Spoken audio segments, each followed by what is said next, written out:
Hoje eu estava acompanhando aqui as redes sociais da Jovem Pan, @Jovem Pan Esportes no Instagram, e um detalhe interessante. O Luan, que quando chegou, a torcida do Corinthians fez uma festa danada. Hoje, ele está completando aniversário. 365 dias sem atuar pelo Corinthians, tá? Há exatamente um ano, no dia 19 de fevereiro de 2022, Luan fez a sua última partida pelo Corinthians. Ele jogou cerca de 71 minutos contra o Botafogo de Ribeirão Preto. E hoje, em 2023, ele não foi nem inscrito no Campeonato Paulista e treina separado do grupo do Corinthians. É a pior contratação da história do Corinthians, Vampeta? Não. Teve gente pior. Teve umas coisas danadas. Pelo nome, pelo jogador que foi, melhor jogador das Américas em 2017, campeão olímpico. Mas ele foi... Gasto. O Pato também tá nessa barca aí. O Pato foi 40 porque tem milhões. que colocar na balança a questão do que o Corinthians gastou, né? A volta agora, tudo bem, a volta do Willian também não foi... Mas é o Willian aí, começou lá.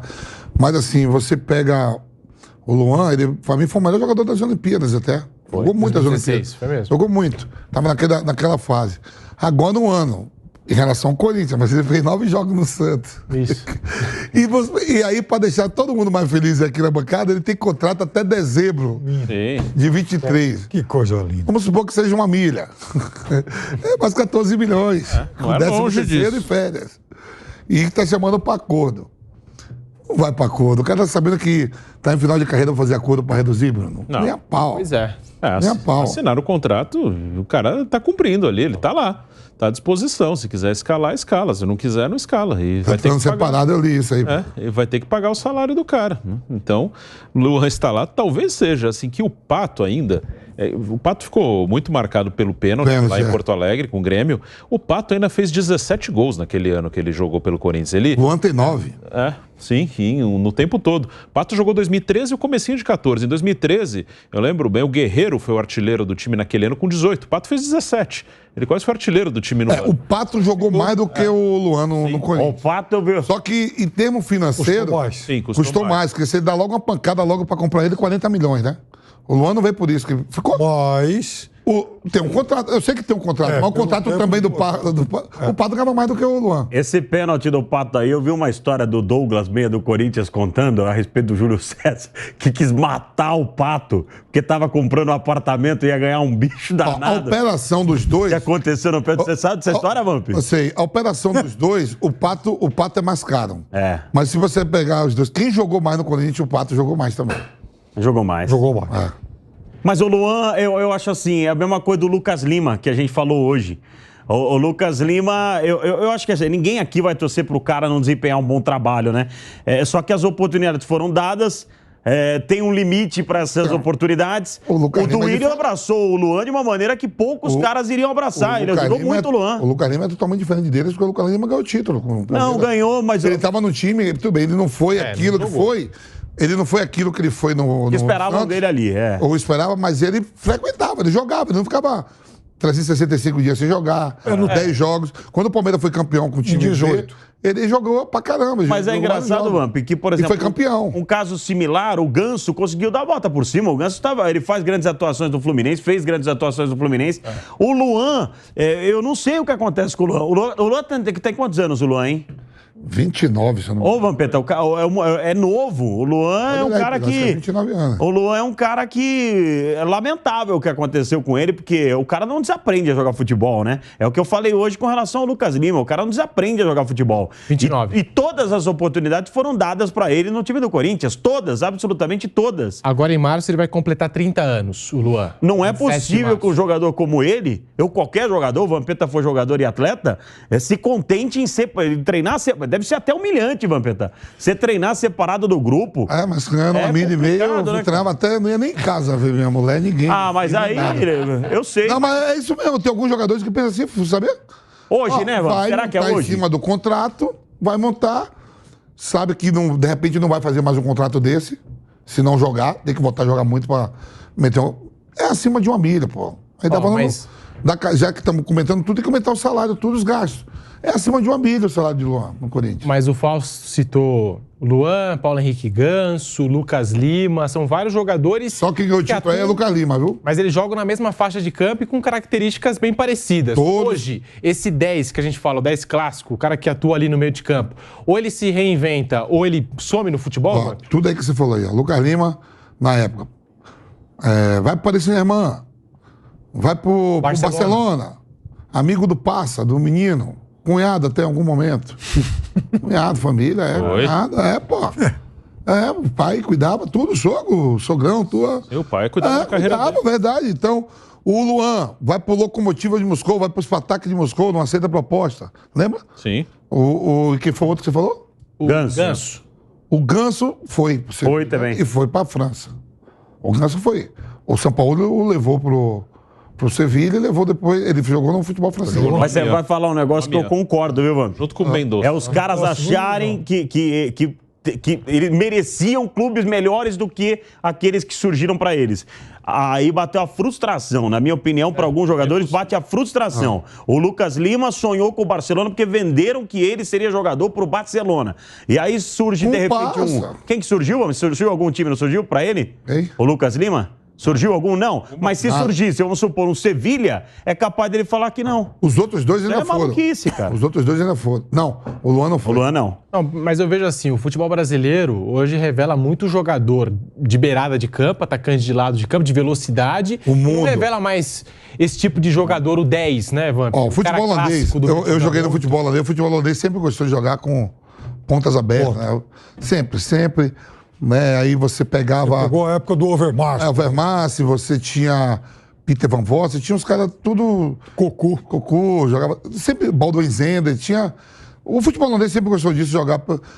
O futebol inglês mudou muito agora, mas era aqueles 4-4-2 com 2 atacantes e bola cruzada, alçada. Os italianos fortes defensivamente, os alemães aquele conjunto mesmo assim.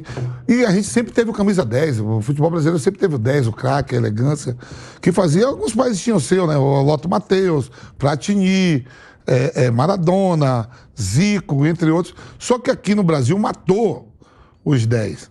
Estão matando... Você acha que só aqui, Vamp? É o mundo, mas aqui a gente sempre teve o 10 com elegância. Só que hoje não precisa mais você ter o 10. Você tem que ter homens de meio campo. O Perna fala isso sempre. Não precisa mais você ter o 10.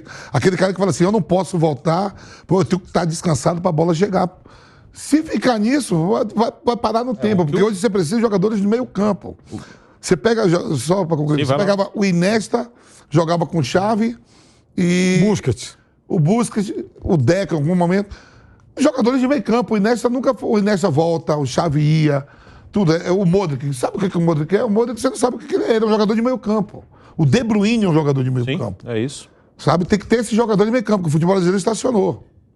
Não, e outra posição que morreu, não só no futebol brasileiro, eu acho, é aquele volante que só sabe marcar. Hoje o volante ele tem que sair jogando, ele tem que ter... Ele pegou um pouco qualidade para dar assistência e para ajudar defensivamente. Porque antigamente você colocava o volante lá, o cara só marcava. Não fazia normalmente mais nada. É um trio de meio e todo mundo sabe jogar e vai ocupar espaço. O Real Madrid, Tchouaméni, Modric e Kroos. E até tem um quarto meio-campista pelo lado que é o Valverde.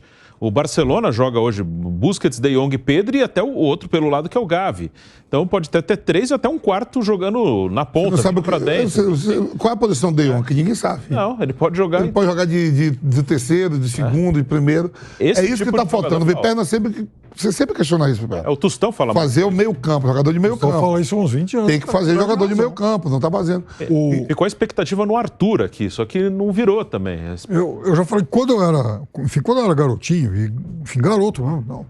O jogador de meio campo, assim, que eu mais gostava de ver jogar aqui no futebol, claro que já uma geração depois, já Ademir da Guia, Rivelino, esses caras. Mas, enfim, quando eu era moleque e tal, surgiram vários jogadores excepcionais de meio campo, mas mais do que o Falcão, o cara que mais me fascinava era o Toninho Cerezo. Eu sou fã do Cerezo. Dinâmica o jogo todo. Exatamente. Ele passada larga, dinâmica. Exatamente. Falcão com elegância, um passe melhor, mas o Cerezo não parava. Tinha isso. E aí, alguns amaldiçoados aqui no Brasil começaram a dizer que o Toninho Cerezo era um peladeiro.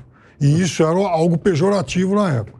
Bom, O tempo passou, o Brasil depois perdeu a Copa de 82, e quem promove uma revolução, involuntariamente, diga-se de passagem, mas que todo mundo copiou depois e piorou, todo mundo fez cópias piores, foi o Tele na Copa de 86, quando o Tele escala Elzo e Alemão. Por quê? O Tele tinha sido muito combativo, o time que não marcava, isso, aquilo. Aí o Tele pegou o time já meio em cima da hora. Então ele armou o mais rápido. Um time com 2 homens de marcação, 2 homens de contenção. O Elzo, que nunca tinha jogado em seleção brasileira, volante do Atlético, e o Alemão, que de vez em quando era 5, de vez em quando era 8, era Botafogo. E aí todo mundo copia para pior. Ô Pedro, só em cima disso aí, vamos aqui. Olha só o que me passou aqui na cabeça, vocês vão concordar. Qual foi as últimas 2 maiores operações que o Grêmio fez vendendo jogador? Para fora. O Arthur, para fora, o Arthur. E mas não foi o valor do Cebolinha, nem o valor do PP. Sim. Aí você pega o São Paulo. Antony, David Neres e o menino agora que foi profissional também. Marquinhos. Aí você pega o Flamengo, Vinícius Júnior, Rodrigo.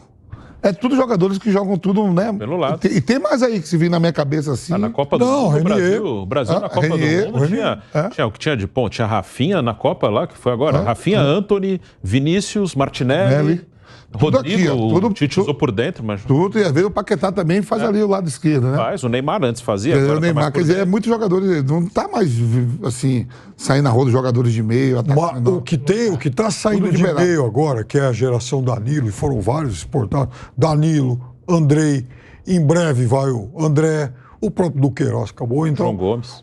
João Gomes. Todos eles são jogadores, são inicialmente volantes de uma outra. Não tem mais esse negócio que todo mundo falou que tá acabando daí, não tem mais. Não tem mais. E assim, mesmo alguns que são. O Paquetá, ele é um meio-campista, ele faz várias. Mas ele não é aquele cara de ditar ritmo, né? O Paquetá é um cara de chegada, ele pode até fazer várias funções. Por exemplo, o Scarpa foi, Bruno, mas o Scarpa é um meia que é o seguinte: você pode botar ele lateral esquerdo porque ele tem fôlego pra isso. Sim. Um 4 homem pelo lado esquerdo ele faz, um 4 homem pelo lado direito. Não vai longe ontem. Aberto. O Zé Rafael.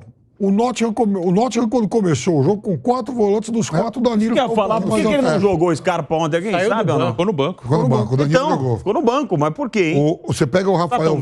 Você pega o Zé Rafael... Com 4 volantes.